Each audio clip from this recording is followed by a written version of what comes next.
নিয়ে যেতে পারবে না।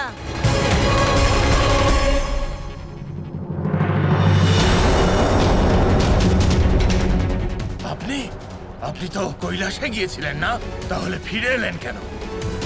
যান গিয়ে আপনার যাত্রা সম্পূর্ণ করুন, আর আমি আমার যাত্রা সম্পূর্ণ করি।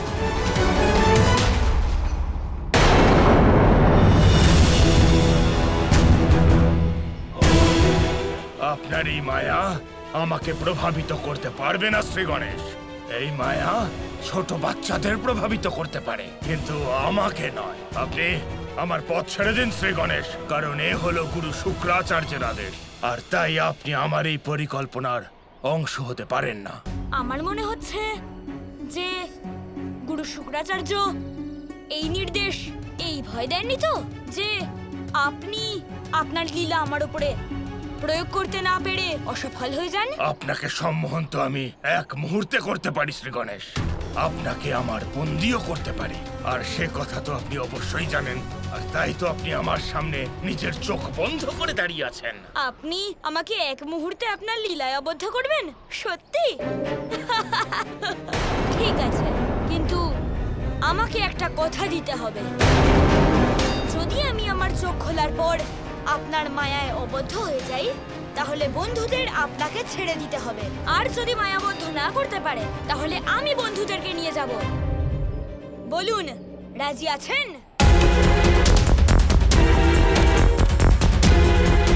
শ্রী গণেশকে তো আমি আমার মায়ায় আবদ্ধ করেই ফেলব, আর তখন শ্রী গণেশকে বাঁচানোর জন্য তো সমস্ত দেবতারাই আসবেন, আর তখন আমি দেবতাদের শ্রী গণেশের পরিবর্তে শ্রীকৃষ্ণকে নিয়ে আসতে বলব। হ্যাঁ, আমি এ প্রস্তাবে রাজি। তাহলে শুরু করা যাক।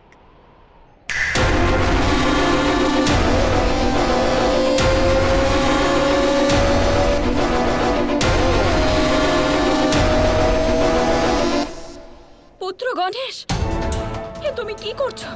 মহাদেব, গণেশে কি করতে যাচ্ছে? মোহসুরের মোহের সামনে তো বড় বড় দেবতারাও হার মানেন। গণেশ তো কেবল একজন বালক। আমিও তো কিছু বুঝতে পারছি না গৌরী। মহাদেব, মোহসুরকে আটকান। চিন্তা করো না গৌরী, নিশ্চয়ই এর পেছনেও আরাধ্যর কোনো পরিকল্পনা রয়েছে। কিরকম পরিকল্পনা? আমি তো বুঝতেই পারছি না। আপনি এই পরিস্থিতিতে এরকম নিশ্চিন্ত কি করে হয়ে আছেন? মহাদেব, আমি বলছি, আপনি এই পরিস্থিতিকে এত সহজভাবে নেবেন না। নিজের পুত্রের ব্যাপারে একটু ভাবুন। আমি স্বয়ং যাব গণেশের কাছে, আমি ওর সহায়তা করব। মোহসুরের সম্মুখে আমি দাঁড়াবো।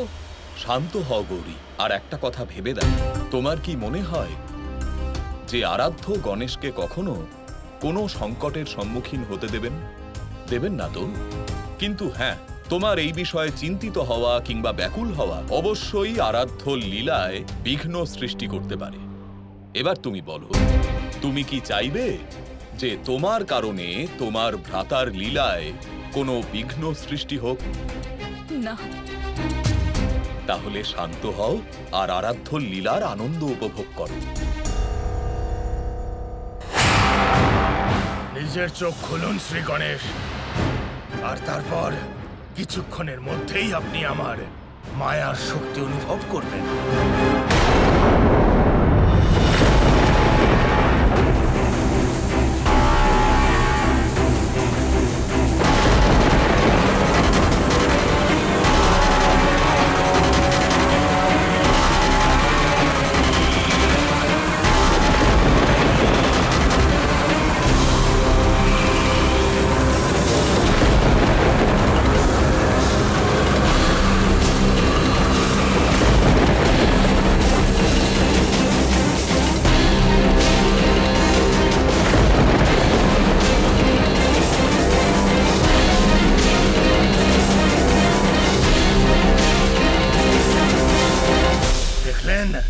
করে দেখালাম কিনা? এবার আপনাকে দিয়ে আমি যে কোনো কাজ করাতে পারি শ্রী গণেশ। চলুন আমার সাথে।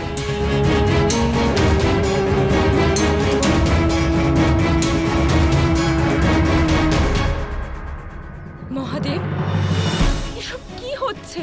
পরিস্থিতি ভয়ঙ্কর হয়ে উঠেছে। দয়া করে কিছু করুন মহাদেব। শান্ত হও গৌরী, ধৈর্য ধরো।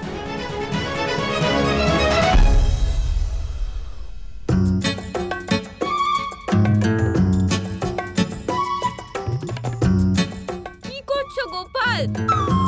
কেন এসব করছো তা তো বলো। দাদা শান্ত হন, এখন মোদক নিয়ে পালান, তারপর বলছি। আমি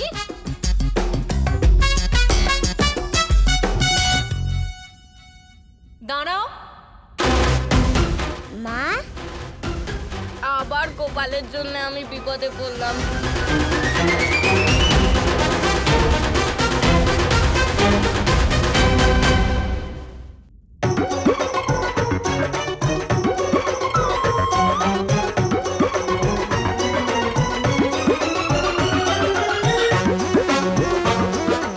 আগে তো শুধু মাখন চুরি করতিস, আর এখন মোদক চোর হয়ে গেলি। দাদা বাঁচান, আমি সব পরিকল্পনা বলবো, কিন্তু মায়ের থেকে বাঁচান। সত্যি বলবে তো? কি হলো বল? আর এই থালাটা নিচে রাখ, রাখ। গোপালের দিকে কেন তাকাচ্ছো? বলো, কেন মোদক চুরি করেছো? মা, ও ও আরে ও ও কি? হ্যাঁ বলো। বন্ধুদের জন্য। ওরা আমাদের এর আগে অনেকবার সাহায্য করেছিল, তাই না মা? এই জন্য ওদের মোদক খাইয়ে মন ভালো করতে চাই। বা দাদা বা, খুব ভালো বলেছেন। মা লাগছে, আমাদের ছেড়ে দাও না। আমাদের বন্ধুরা আমাদের অপেক্ষা করছে, ওদেরকে আমরা কথা দিয়ে ফেলেছি।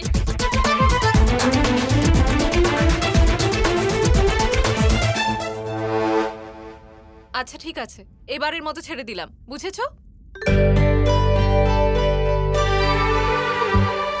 গোপালের প্রতিশ্রুতি যেন ভঙ্গ না হয়। যাও তোমরা, এই মোদকগুলো নিয়ে যাও। মা, এটা তোমার জন্য, এটা খেয়ে নিও। হ্যাঁ, এবার চলো গোপাল, চলো।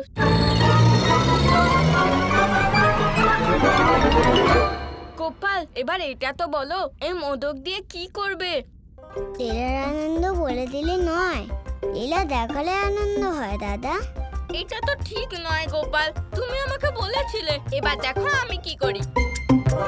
মা, দাদা মাকে বলবেন না, আমি বলছি। তাহলে বলো। প্রথমে আমাদের মাসুর লম্বদরকে নিয়ে যেখানে যাচ্ছে সেখানে যেতে হবে। তারপর কি হবে? ওখানে গিয়ে পরের পরিকল্পনা বলছি। এই মোদকগুলো নিয়ে যাবে?